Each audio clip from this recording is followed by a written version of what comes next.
നമസ്കാരം. കേരളത്തിൽ വേനൽ മഴ കനക്കുന്നു. വരും ദിവസങ്ങളിൽ സംസ്ഥാനത്ത് പരക്കെ മഴ ലഭിക്കുമെന്ന് കാലാവസ്ഥാ വകുപ്പ് മുന്നറിയിപ്പ് നൽകി.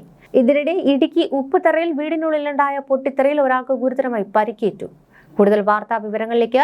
സംസ്ഥാനത്ത് വരും ദിവസങ്ങളിൽ മഴ ശക്തമാകുമെന്നാണ് കാലാവസ്ഥാ റിപ്പോർട്ടുകൾ നൽകുന്ന സൂചന. ഇന്ന് 7 ജില്ലകളിൽ യെല്ലോ അലർട്ട് പ്രഖ്യാപിച്ചു. തിരുവനന്തപുരം, കൊല്ലം, പത്തനംതിട്ട, ആലപ്പുഴ, കോട്ടയം, എറണാകുളം, ഇടുക്കി ജില്ലകളിലാണ് ജാഗ്രതാ നിർദ്ദേശം.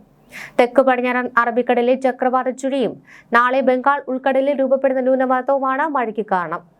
അടുത്ത 5 ദിവസം ഒറ്റപ്പെട്ട ശക്തമായ മഴയ്ക്കാണ് സാധ്യതയുള്ളത്. ശക്തമായ കാറ്റിനും മോശം കാലാവസ്ഥയ്ക്കും സാധ്യത ഉള്ളതുകൊണ്ട് കേരള, ലക്ഷദ്വീപ് തീരങ്ങളിൽ മത്സ്യബന്ധനത്തിന് കർശന നിരോധനം ഏർപ്പെടുത്തിയിട്ടുണ്ട്. മണിക്കൂറിൽ 60 കിലോമീറ്റർ വരെ വേഗതയിൽ കാറ്റ് വീശാൻ സാധ്യത ഉള്ളതുകൊണ്ട് മത്സ്യത്തൊഴിലാളികൾ ജാഗ്രത പാലിക്കണമെന്നാണ് ദുരന്ത നിവാരണ അതോറിറ്റി നിർദ്ദേശിക്കുന്നത്. തെക്ക് പടിഞ്ഞാറൻ ബംഗാൾ ഉൾക്കടലിൽ പുതിയ ന്യൂനമർദ്ദം രൂപപ്പെടുന്നതിന്റെയും ലക്ഷദ്വീപ് തീരത്തെ ന്യൂനമർദ്ദ പാത്തിയുടെയും സ്വാധീനത്താൽ ശക്തമായ കാറ്റിനും സാധ്യത ഉള്ളതുകൊണ്ട് മത്സ്യത്തൊഴിലാളികൾക്ക് കർശന നിയന്ത്രണം ഏർപ്പെടുത്തിയിട്ടുണ്ട്. അതേസമയം ഇടുക്കി ഉപ്പുതറയിൽ വീടിനുള്ളിൽ ശക്തമായ പൊട്ടിത്തെറി. ഉപ്പുതറ സ്വദേശി എം അൻസാരിയുടെ വീടിനുള്ളിലാണ് പൊട്ടിത്തെറിയുണ്ടായ. അപകടത്തിൽ ഗുരുതരമായി പരിക്കേറ്റ അൻസാരിയെ ഉടൻ തന്നെ ആശുപത്രിയിൽ പ്രവേശിപ്പിച്ചു. സ്ഫോടനത്തിന്റെ ആഘാതത്തിൽ വീട് ഭാഗികമായി തകർന്നിട്ടുണ്ട്. പൊട്ടിത്തെറിയുടെ കാരണം എന്താണെന്നത് നിലവിൽ വ്യക്തമല്ല. പോലീസ് സ്ഥലത്തെത്തി അന്വേഷണം ആരംഭിച്ചു. അപകടം നടന്ന ഉപ്പുതറയിലെ വീട്ടിൽ നിലവിൽ ഫോറൻസിക് വിദഗ്ധരും പോലീസും പരിശോധന തുടരുകയാണ്. എങ്ങനെയാണ് ഇത്തരമൊരു സ്ഫോടനം നടന്നത് എന്ന കാര്യത്തിൽ പ്രാഥമിക നിഗമനങ്ങൾ പുറത്തുവരികയാണ്. സ്ഫോടനത്തിന്റെ കാരണം ഔദ്യോഗികമായി സ്ഥിരീകരിച്ചിട്ടില്ല എങ്കിലും പ്രധാനമായും ചില സാധ്യതകളാണ് പോലീസ് പരിശോധിക്കുന്നത്. ഗ്യാസ് സിലിണ്ടർ ചോർച്ച.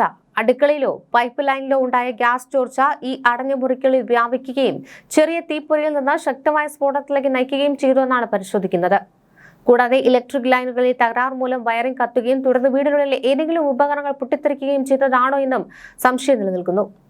കൂടാതെ ഈ സ്ഫോടക വസ്തുക്കളുടെ സാന്നിധ്യം, അതായത് പടക്കങ്ങളോ മറ്റെന്തെങ്കിലും തരത്തിലുള്ള സ്ഫോടക വസ്തുക്കൾ ഈ വീടിനുള്ളിൽ സൂക്ഷിച്ചിരുന്നോ എന്ന കാര്യം പോലീസ് അന്വേഷിക്കുന്നുണ്ട്.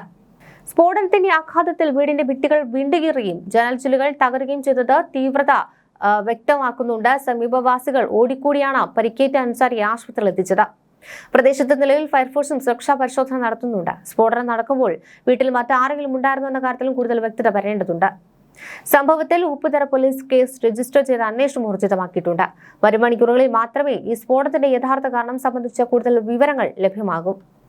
ഈ സ്ഫോടനം മഴയുമായോ ഭൂമിക്കടിയിലെ പ്രതിഭാസങ്ങളുമായോ ബന്ധപ്പെട്ടതാണോ എന്ന സംശയം ഉയരുന്നുണ്ട്. പക്ഷേ സാധാരണഗതിയിൽ ഇത്തരം പൊട്ടിത്തെറികൾക്ക് പിന്നിൽ മറ്റു ചില കാരണങ്ങളാണ് ഉണ്ടാകാറുള്ളത്. അപൂർവമായി ചിലയിടങ്ങളിൽ കനത്ത മഴയെ തുടർന്ന് ഭൂമിക്കടിയിലെ വായു അറകളിൽ മർദ്ദം കൂടുകയും അത് ഭൂമിക്കടിയിലൂടെ വന്ന കെട്ടിടങ്ങൾക്കുള്ളിൽ പ്രകമ്പനമോ വിള്ളലുകളോ ഉണ്ടാക്കുകയോ ചെയ്യാറുണ്ട്. ഇതിനെ ഭൂഗർഭ മർദ്ദം എന്നാണ് വിളിക്കുക. ഇടുക്കി പോലുള്ള മലയോര മേഖലകളിൽ ഇത്തരം ചെറിയ ചലനങ്ങളൊക്കെ ഉണ്ടാകാറുണ്ട്. കനത്ത മഴയുള്ളപ്പോൾ വീടിന് മുകളിലോ സമീപത്തോ മിന്നലേറ്റാൽ ഇലക്ട്രിക് വയറിങ്ങിലൂടെ ഹൈ വോൾട്ടേജ് പ്രവഹിക്കുകയും സ്വിച്ച് ബോർഡുകളോ ഉപകരണങ്ങളോ വലിയ ശബ്ദത്തോടെ പൊട്ടിത്തെറിക്കുകയും ചെയ്യാറുണ്ട്.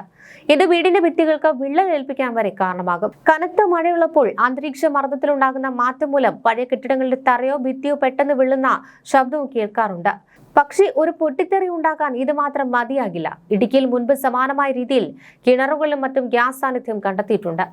മണ്ണിലെ ജൈവ വസ്തുക്കൾ അഴുകി ഉണ്ടാകുന്ന വാതകം വീടിനടിയിൽ കെട്ടിക്കിടന്ന് പൊട്ടിത്തെറിക്കുവാനും നേരിയ സാധ്യതയുണ്ട്. എങ്കിലും ഉപ്പുതറയിലെ സംഭവത്തിൽ പോലീസും ജിയോളജി വകുപ്പും പരിശോധന നടത്തിയാൽ മാത്രമേ ഭൂമിക്കടിയിലെ മാറ്റമാണോ അതോ ഗ്യാസ് സിലിണ്ടർ പോലുള്ള ആഭ്യന്തര ഉപകരണമാണോ എന്ന് ഉറപ്പിക്കുവാൻ കഴിയുകയുള്ളൂ.